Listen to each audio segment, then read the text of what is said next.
بسم الله الرحمن الرحيم شيكوين كان كوها يو قبناها واقع سبتي في وحا وين مدحوينها كينيا oo hanjabay isagoo sheegay inuu qaadacay ay dawladdiisuna aqbali doonin go'aanka ka soo baxay maxkamadda cadaaladda adduunka ee Soomaaliya loogu xukumay xuduudaha dhinaca badda Maxamed Cabdullaahi Farmaajo ayaa waxa uu shacabka Soomaaliyeed kala kulmay wajiga wax kadib markii bartiisii Facebook ee filla Soomaaliya dadkii followers ku ahaay oo dhama ay la laabteen waxay ka laabteen followerskii hal mar oo qora ayaa 260 qof 260 kun weeyo oo qof ayaa ka laabatay Maxamed Cabdullaahi Farmaajo dadkii xalad daawada qodbadiisina waxa ay isweydiiyeen qofka hadlay ma farmaajihii qalbi dhagax dhiibay ee Itoobiya afar dekedo u saxiixayba mise waa nin kale oo farmaajo la yiraahdo laakiin fadeexadaha ugu waaweyn ee baraha bulshada qabsaday waxa kamid ahaa kadib markii agaasimihiisa warfaafinta waa farmaajo ina haashi oo bartiisa Facebook ku sii qoray in dadka ay qodbada Maxamed Cabdullaahi Farmaajo ka daawan karaan Universal TV oo TV gaar loo leeyahay hase yeeshee mar dambe oo shacabkii ay soo wada qorayeen cambaarin la xiriirtay in Farmaajo uu adeegsanayo TV bareefad ah oo TV qaranka uu ku dhicin ay waxay ku eedeeyeen in loo diiday SNTV-na waxay maamulkoodu sheegeen in mar dambe loo soo diray muuqaalka Farmaajo oo aysan diidin hase yeeshee haddii Farmaajo maanta uu marti yahay SNTV soo caday mayso taasi ay tahay mirihii uu gurtay ee dhaxalka laga helo keligii tarsnimada Farmaajo haddii aan SNTV laga aqoonsanayn wuxuu garwaaqsan laayahay in maalmihiisii wacnaa ay soo ilaadeen muxuu isugu sii dhajinayaa kursiga sida muuqataay Maxamed Cabdullaahi Farmaajo iyo Ra'iisul Wasaare Maxamed Xuseen Rooble waa kala taagan yihiin oo halkii hore iyo meel ka fog ay si kala joogaan sida muuqatana wuxuu go'aansaday Ra'iisul Wasaare Rooble inuu hanaanka doorashada uu wado dhinaca kalena markii ugu horeysay dowladda Turkiga ayaa waxa ay aad ugu carootay in baabayaashii ay siisay dowladda federaalka Soomaaliya loo adeegsaday oo lagu weeraray deegaanka Bohol oo ugu dambeyn gaarigii beebaha ee Turkiga ay bixiyeen ay qabsadeen ahlu sunna arrintaasina waxay sababtay in taliyaha ciidanka xoogga dalka Soomaaliya Odawa uu tago Dhuusamareeb una weydiisto ahlu sunna in gaariga loo soo celiyo laakiin waa diideen sida muuqatana ahlu sunna iminka jihaad bay u diyaar garoobaysaa oo waxa ay ka dhisteen ama ay qodanayaan god waaweyn deegaanka Gurceel haddii aan soo laabtana xalay qodbada cajiiba oo ay isugu tageen midowga murashaxiinta ayaa lagu xusay oo loogu dabaaldegay guusha aan sheegay waa guushii dacwadda bad Soomaaliya laga soo hooyay hase yeeshee musharax Cabdiraxmaan Cabdishakuur oo hore loo wasaqeeyay oo loo marmariyay wasaq ayuu roobka loo yaqaano eelka geeye roobka loo yaqaano ayaa sida ugu dhiftay onkad kadib roob waa uu mayray oo la marinayay in wasaqda Cabdiraxmaan Cabdishakuur la mariyay uu san roob mooyay wax kale uu saka mayri kari waliba roobku suma jira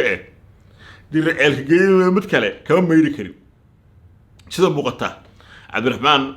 waa cusub ayaa u bariyay waa uu faraxsan yahay oo muddo dheer huqdi dishay waa uu ka bogsanayaa oo hurdo fiican ayuu ka seexanayaa badgate magacii xumaa ee loo bixiyay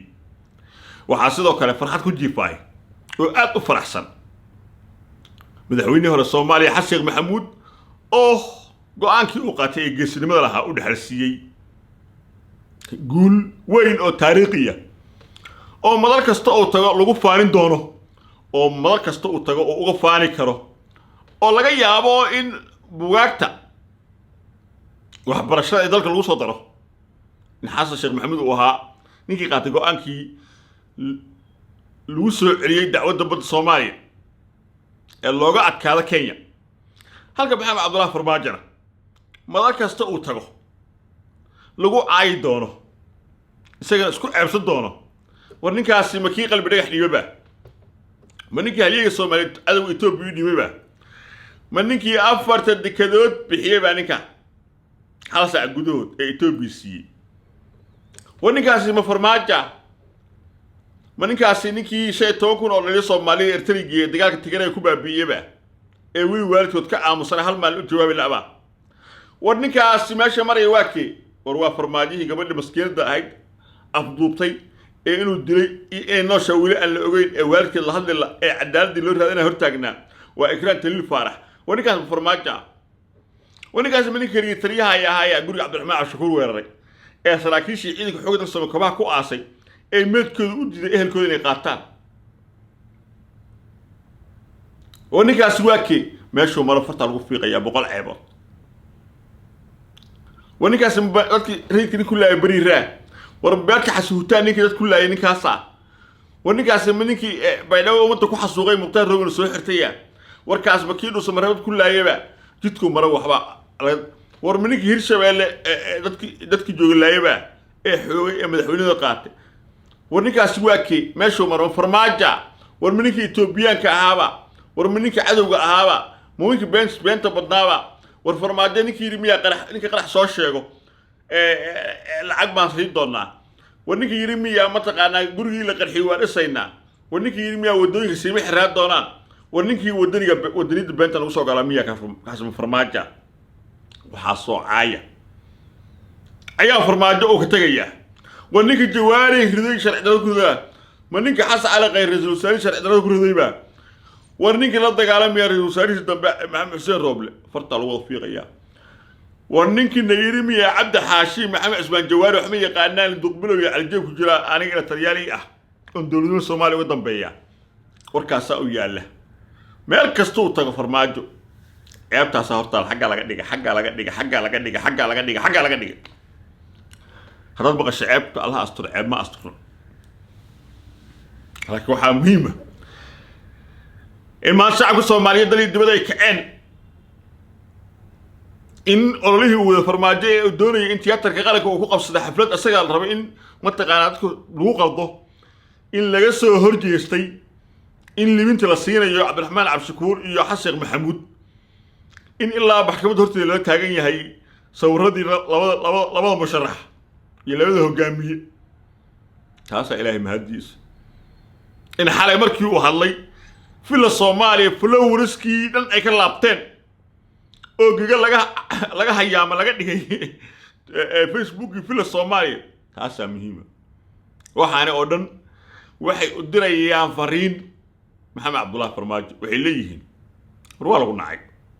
war beentaadi waa la bartay war xalaka hada farmaajaha naqina ma ahayn farmaajo kale oo ahaa war farmaajiyaasha iskoo yimaadaan maxamed xaaji iliso loo farmaajo waxaan ka baqayaa kii shalay kan maanta iskoo yimaadaan inay isbustooladayaan waa dahal cala sooda leh